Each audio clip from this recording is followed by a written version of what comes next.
చిన్న సినిమాగా విడుదలై పెద్ద విజయం సాధించిన చిత్రం రాజు వెడ్స్ రాంబాయి. బాక్సాఫీస్ వద్ద సంచలన విజయాన్ని అందుకున్న ఈ చిత్రం విడుదలైన తొలి రోజే పాజిటివ్ టాక్ తెచ్చుకుంది. 3 రోజుల్లోనే 7.5 కోట్ల గ్రాస్ వసూలు చేసి ట్రేడ్ వర్గాలను ఆశ్చర్యపరిచింది. ప్రత్యేకంగా తెలంగాణ ప్రాంతంలో ఈ చిత్రం మంచి కలెక్షన్స్ రాబడుతోంది. ఈ సందర్భంగా చిత్ర యూనిట్ సక్సెస్ మీట్ నిర్వహించింది. సార్ బాపండి సార్, మీరు లేకపోతే లేరు, నేను లేనిడా. Love you sir, love you so much. అట్లనే ఇంకొకరు లేకపోతే నేను ఇక్కడ లేను. డోలాముకి సబాల్టర్న్ ఫిలిమ్స్, అది లేకపోతే ఈ సబాల్టర్న్ కథ రాదు. ఆ మైండ్ సెట్ కానీ ఏమంటారు, ఆ భావజాలం కానీ లేకపోతే ఇలాంటి కథ రాదు. సో అలాంటి ఒక పెద్ద మనిషి, మనసున్న మనిషి వేరన్నా. ఏమో అన్న ఏడుపు వస్తుంది కానీ థ్యాంక్ యూ అన్న, థ్యాంక్ యూ సో మచ్. నేను ఇక్కడ నిలిచిపోవడానికి ఆ డోలాముకి సబాల్టర్న్ ఫిల్మ్సే కారణం. సో ఇలాంటి ఇంకా ఎంతోమంది వాళ్ళు రావాలన్నా, నువ్వు బయటికి తీయాలి. థ్యాంక్ యూ అన్న, thank you so much. Suresh Bobbil అన్న థ్యాంక్ యూ అన్న. Rahul thank you so much. Surender అన్న, మిట్టపల్లి సురేందర్ అన్న, మీ పాటలు థ్యాంక్ యూ అన్న, థ్యాంక్ యూ సో మచ్. అంటే మేము యాక్చువల్లీ సినిమాని కొంతమందికి చూపించాం. ఒక ప్రొడ్యూసర్, ఒక డిస్ట్రిబ్యూటర్ లాంటి ఒక పెద్ద మనిషిని పిలిచాం. అతనితో పాటు చెప్పా పెట్టకుండా ఒక 4-5 వచ్చి మేము పిలవలే వాళ్ళని. వాళ్ళు వస్తున్నారు అనగానే ఎవరు వీళ్ళెందుకు వస్తున్నారు అని మా వాళ్ళని అడిగా. ఏమో అన్నా ఆయనతో వచ్చారన్నారు. వచ్చారండి, బాగానే ఉంది.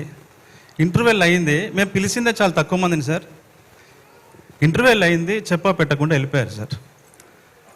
వెళ్తున్నారు అంటే దొంగల్లాగా ఉరుకుతున్నారు. అరే నాకు కూడా పరిచయం ఉన్నోళ్ళే వాళ్ళు. సార్ అదేమైనా మర్యాద సార్? అంతమంది థియేటర్లో మిగతా వాళ్ళ మూడ్ చెడిపోదా సార్? ఒక ఫిల్మ్ మేకర్కి ఇంతకంటే బాధాకరమైన విషయం ఇంకోటి ఉంటుందా సార్? ఇంతకంటే అవమానం ఇంకేదైనా ఉంటుందా సార్? సరే పోయారు. మా వాళ్ళు ఏమన్నారంటే, సాయి నితిన్ పోనీయండి సార్, వాళ్ళకి నచ్చలేదు, ఇది అందరికీ నచ్చే సినిమా కాదు, మీరు టెన్షన్ పడకన్నారు. కానీ ఒక డైరెక్టర్ ఎంత బాధపడి ఉంటాడు సార్? సరే వెళ్ళిపోయారు. వెళ్ళిపోయిన తర్వాత 2-3 రోజులు సార్ మొత్తం నెగటివ్గా ప్రచారం మొదలుపెట్టారు సార్. అసలు అది వాడు డైరెక్టరే కాదు, సినిమా తీయనీకి రాలేదు, అది సినిమానే కాదు, ఒక్క షో ఆడదన్నారు సార్. నాకు చాలామంది వెల్విషర్స్ ఫోన్ చేసి, అరే ఎందుకు పెట్టుకున్నావు ఈ పంచాయతీ, పిచ్చా నీకు సినిమా డైరెక్షన్ చేయకుండా అని నన్ను తిట్టారు సార్. కానీ ఈరోజు జనాలు గుండెల్లో పెట్టుకున్నారు సార్ నా సినిమాని. Lastly, I want to end this with one thing అండి. ఒక రిక్వెస్ట్తో ఎండ్ చేద్దాం అనుకుంటున్నాను. టు ఆల్ ద విమెన్, అమ్మాయిలు, తెలుగు అమ్మాయిలు ఎస్పెషల్లీ స్కెచ్ వీడియోలు రాసుకుంటూ, కాంటెంట్ క్రియేషన్ చేసుకుంటూ, ఒక రింగ్ లైట్ కొనుక్కొని రీల్స్ చేసుకుంటూ, యూట్యూబ్ వీడియోస్ చేసుకున్న విమెన్ అండ్ ఎవ్రీ తెలుగు అమ్మాయి ఎస్పెషలీ ఐ వాంట్ టు ఒక రిక్వెస్ట్ చేద్దాం అనుకుంటున్నాను. Please don't stop, please stick with it. మీకు కావాల్సింది, మీకు నచ్చుతుంది చెయ్యండి, ఆపకండి ప్లీజ్. రిప్రజెంటేషన్ ఉన్నా లేకపోయినా, ఎగ్జాంపుల్స్ ఉన్నా లేకపోయినా, మిమ్మల్ని ఎవరు ఆపుతున్నా, ఎన్ని డిస్కరేజ్మెంట్స్ వస్తున్నా, మీ అంబిషన్కి, మీ కాన్ఫిడెన్స్ని, మీ డ్రీమ్స్ని ఆ ఫ్యాక్టర్స్లో ఏ ఫ్యాక్టర్స్తోనూ ఇన్ఫ్లుయెన్స్ చేయనివ్వకండి. Please stick with what you are doing and stick with what you love. Thank you so much. And Mahabubabad and Kanchanapalli గురించి చెప్పాలండి. ఆ చిన్నపిల్లలు, ఆ ఊరు, ఆ స్వచ్ఛమైనది. I love you so much. Thank you. First మీరు నన్ను ఆదరించారు, ఆ ఊర్లో రాజ్గాన్ లాగా నన్ను యాక్సెప్ట్ చేసినారు. Thank you so much. And నేనున్న స్టేయింగ్ ప్లేస్లో ఒక వాచ్మెన్ వాళ్ళు ఉన్నారు, వాళ్ళ ఇంట్లో నేను అన్నం తిన్నా. అన్న మీకు రుణపడి ఉంటాను, థ్యాంక్ యూ సో మచ్.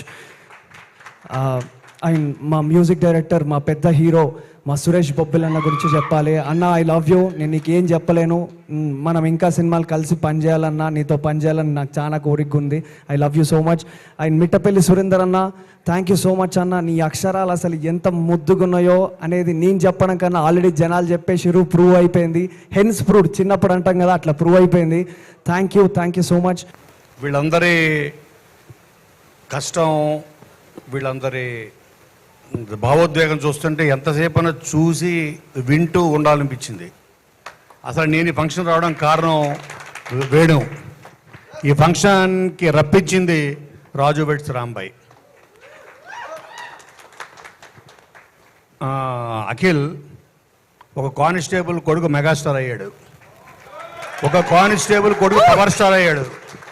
మళ్ళీ ఒక్కొక్క కానిస్టేబుల్ కొడుకుగా నువ్వు ఇంకా పెద్ద అంత హైట్స్కి వెళ్ళాలని మనస్ఫూర్తిగా కోరుకుంటున్నా.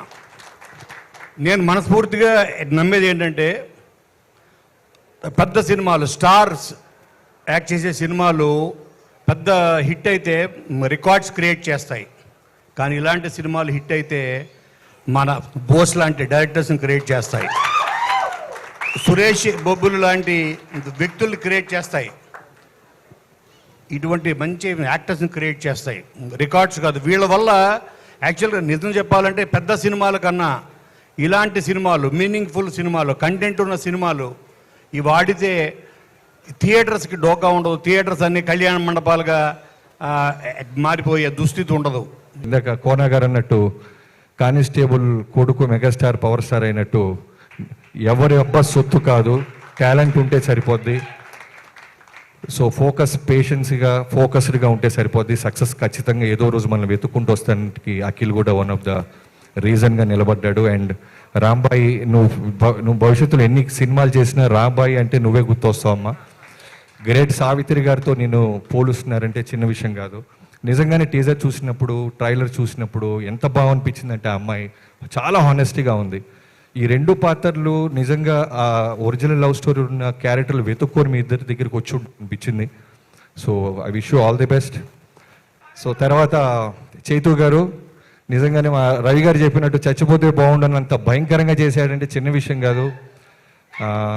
మీకు చాలా చాలా చాలా చాలా పెద్ద భవిష్యత్తు ఉంది. మీరు తడిగొట్టేసుకోవచ్చు హ్యాపీగా. తమ్ముడు నువ్వు పాటలు రాసినట్లేదు, యుద్ధం చేసినట్టుంది ఇందాక. అలా అగ్రెసివ్గా రాసావు పాటలు. సో తప్పకుండా మా చిరంజీవి గారి సినిమాలో కూడా మీరు రాస్తే మా పాటలు బాగుంటాయి అనిపించింది. అండ్ బోసు నేను స్టేజ్ మీద అడుగుతున్నాను, నా నెక్స్ట్ చేయబోతున్న చిరంజీవి గారి సినిమాలో నువ్వు ఒక క్యారెక్టర్ చేయాలి తమ్ముడు. బాస్తో చేయాలనిపించింది నాకు. ఎందుకంటే ఆ హానెస్టీ నాకు చాలా బాగా నచ్చింది. చాలా రేర్గా కనిపిస్తారు. ఓకేనా కాదా? మిస్ డౌన్ ఓకేనా? Thank you so much. Congratulations అందరికీ. మీ బ్యానర్ డోలాముఖి అనేది ఇంకా గట్టిగా సౌండ్ రావాలని, అలాగే ఈ ఈవెంట్ని వచ్చి అందరికీ కంగ్రాచులేట్ చేయడానికి వచ్చిన మా కోన వెంకట్ గారు, మా బాబీ గారికి, రవి గారు ఎప్పుడు కొన్ని అరుదైన సినిమాలు వస్తాయి ఇలాగ డిఫరెంట్గా వచ్చి మంచి సక్సెస్లు కొడతాయో అక్కడికి నేను ఎప్పుడు వస్తానో ఎప్పుడు కూడా అక్కడ మీరు ఉంటారండి. అంటే మీరు ఎప్పుడు ఎంకరేజ్ చేసే ఆ విధానం నాకు చాలా చాలా చాలా ఇష్టం. నా ఏ సినిమా ఉన్నా ఫస్ట్ నుంచి సెకండ్ హ్యాండ్ నుంచి నా ఫస్ట్ షూటే స్టార్ట్ అయింది ఆయన ఇంట్లో. సో నాది ఏ సినిమా వచ్చినా కూడా దాని మీద హానెస్ట్గా నాకు ఎప్పుడు ఫోన్ చేసి చెప్తుంటారు. చాలా చాలా చాలా చాలా థ్యాంక్స్ సార్. అందరూ గురించి చెప్పేసా. సురేష్ బొబ్బిలి నేను ఒక 4 సినిమాలు కలిసి చేసాం. అప్పటికి యూట్యూబ్ అంత గొప్పగా లేదు, అంటే సోషల్ మీడియా కూడా అంత గొప్పగా లేదు. ఇప్పుడు మళ్ళీ వెళ్ళి ఆ పాటలన్నీ కూడా సరదాగా చూడండి టైం ఉన్నప్పుడు. అప్పుడే నేను ఎప్పుడు ఎదురు చూసేది ఇది చాలా చాలా పెద్ద టెక్నీషియన్ అవుతాడు, తెలుగు ఇండస్ట్రీకి చాలా గొప్ప టెక్నీషియన్ అవుతాడని చాలా నమ్మా. బట్ చెప్పాను కదా, టైం వస్తుంది. టైం వచ్చినప్పుడు ఇది ఇంకా చాలు, ఇంక వెనక తిరిగి చూసుకోకలేదు. నువ్వు ఇంకా మంచి సినిమాలు చేయాలని మనస్ఫూర్తిగా కోరుకుంటున్నాను. టీం అందరికీ, ధనియాలే గారికి, లిరిసిస్టులకి, మన ఈటీవీ విన్ సాయి గారికి, నితిన్ గారికి, మీ అంటే చాలా అద్భుతం. ఆడియన్స్కి ఏం కావాలో అలాంటి కంటెంట్ని ఎంచుకుంటున్నారండి.